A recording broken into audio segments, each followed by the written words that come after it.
Okay, तो हर्षदा से आपने ये कार्यक्रम में आज स्टॉक्स का क्रम समझा और किस क्रम में हम खबरें लेंगे। अब एक काम करते हैं, 23,550 निफ्टी है और लगभग 51,701 निफ्टी बैंक। ट्रेड्स पिक करना शुरू करते हैं। प्रकाश सर, गुड आफ्टरनून, आपका ट्रेड। गुड आफ्टरनून वीरेन में जो स्टॉक जो पसंद है मुझे इस वक्त वो है अपोलो टायर्स।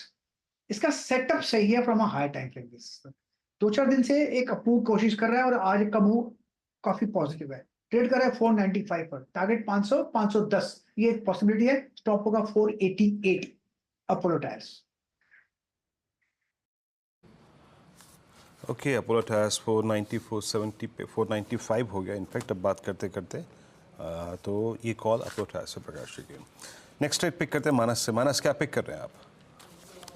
वीरेन जी देखिए, एसआरएफ अभी भी काफी बेहतरीन लग रहा है। मेरा समझना है कि यहाँ से भी शायद आपको 100-125 रुपए की तेजी देखने को मिल सकती है।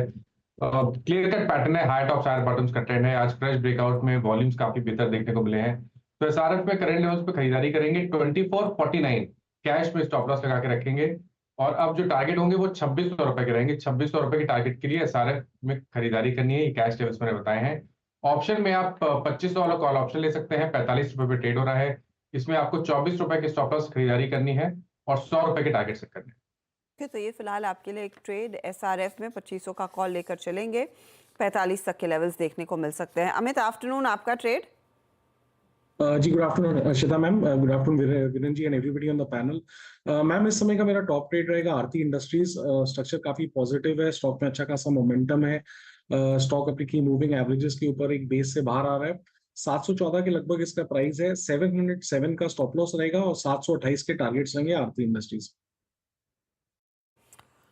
आरती एक अच्छे मोमेंटम में और आगे केमिकल्स पर हम डिटेल में बातचीत भी करने वाले हैं। शिल्पा, आफ्टरनून, आपका ट्रेड क्या रहेगा? Good afternoon everyone. मेरा ध्यान अभी बर्जर पेंट में जा रहा है। बर्जर पेंट काफ़ी दिनों के बाद एक 500 के ऊपर सस्टेनेंस दिखा रहा है, तो मुझे लगता है यहाँ पे ये अगर सस्टेन करता है तो 530 545 के लिए अप्रोच लेगा। तो बर्जर पेंट फ्यूचर्स में जो रफली 512 के अराउंड ट्रेड कर रहा है, 505 के स्टॉप लॉस से आप यहाँ पे लॉन्ग जा सकते हैं। पहला टारगेट रहेगा 521 का, फिर 530 and eventually 545। Okay, Berger paints आपने शिल्पा जी पिक किया। अब चलते हैं अमित सेठ जी के पास। अमित जी, गुड आफ्टरनून, क्या पिक कर रहे हैं आप? अच्छा सॉरी, माफ़ कीजिएगा, रुचित जी, क्या पिक कर रहे हैं आप? जी, very good afternoon, very good afternoon to everyone. Well, मेरा पिक आज बैंकिंग स्पेस में से सिटी यूनियन बैंक में है। सो एक तो बैंक निफ्टी पे भी पोजिशनल स्ट्रक्चर्स काफी स्ट्रॉन्ग है और सिटी यूनियन बैंक देखेंगे तो अच्छा कंसोलिडेशन से ब्रेकआउट के स्टॉक में और आज के वॉल्यूम्स देखेंगे तो जो डेली एवरेज वॉल्यूम्स होते हैं उससे कई बेहतर वॉल्यूम्स के साथ में ब्रेकआउट है। और यूजुअली जब अच्छा वॉल्यूम्स के साथ में से लंबे समय के कंसोलिडेशन ब्रेकआउट्स होते हैं तो एक अच्छे ट्रेंडेड फेज स्टॉक्स में बन सकते हैं।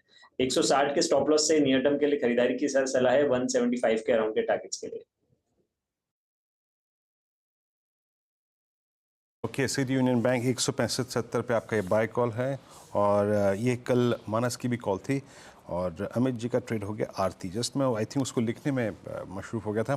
बहरहाल चलते हैं अब धर्मेश कांत के पास। धर्मेश जी नमस्कार, कार्यक्रम में स्वागत है। आज स्क्रीन को डोमिनेट अगर कोई स्पेस कर रहे हैं तो वो है केमिकल्स, फर्टिलाइजर्स और मेटल्स।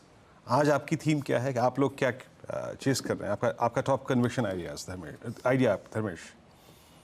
नमस्कार वीरू, नमस्कार हर्षिता और सारे पैनलिस्ट को भी।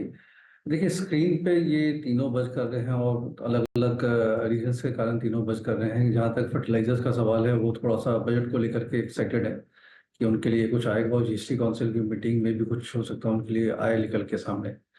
बट मुझे लगता है केमिकल एक ऐसा क्षेत्र है जहाँ पर थोड़ा ट्रैक्शन मिल रहा है और पॉजिटिविटी इसलिए बनी है कि यूरोप में most of the chemical company 60 से 50% के आसपास एक्सपोर्ट करते हैं यूरोपियन कंट्रीज को। वहां पर थोड़ा सुधार दिखते हुए दिख रहा है। उनकी जीडीपी ग्रोथ में भी सुधार हो रहा है। ईसीबी ने रेट कट भी किया था और जो इन्वेंट्री डीस्टॉकिंग थी वो खत्म हो गई है। अब एक इन्वेंट्री रीस्टॉकिंग की साइकिल की शुरुआत होने की संभावना है।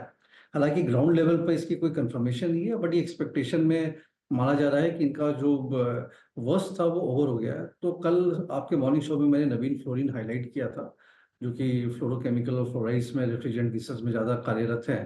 तो वहां पर लगता है मुझे एक अच्छा ट्रैक्शन बन रहा है और ये ट्रैक्शन बनी रहने की आशा है। अराउंड 42-4300 के आसपास इसका वैल्यूएशन टारगेट निकल के आता है, तो उस पर बाई करने की सलाह। इसके साथ यूपीएल भी एक एज अ बास्केट कॉल हम लोगों ने लिया था बाई करने के लिए। यूपीएल और नवीन फ्लोरिन ने कुछ अपॉर्चुनिटीज़ क्लियरली बनी हैं और ये पूरी बास्केट है जिसमें तेज़ी बनी। कुछ ही देर में हम सुमित को जोड़ेंगे, कुछ रिपोर्ट्स आई हैं उस पर टिप्पणी होगी और साथ ही साथ अजय जोशी जो सेक्टर को क्लोजली ट्रैक करते हैं उनसे भी बातचीत करेंगे। अच्छा, जुपिटर वैगन्स कह रहा है कि सीमेंस के साथ 36 ऑक्सिलरी बैटरी सप्लाई का कॉन्ट्रैक्ट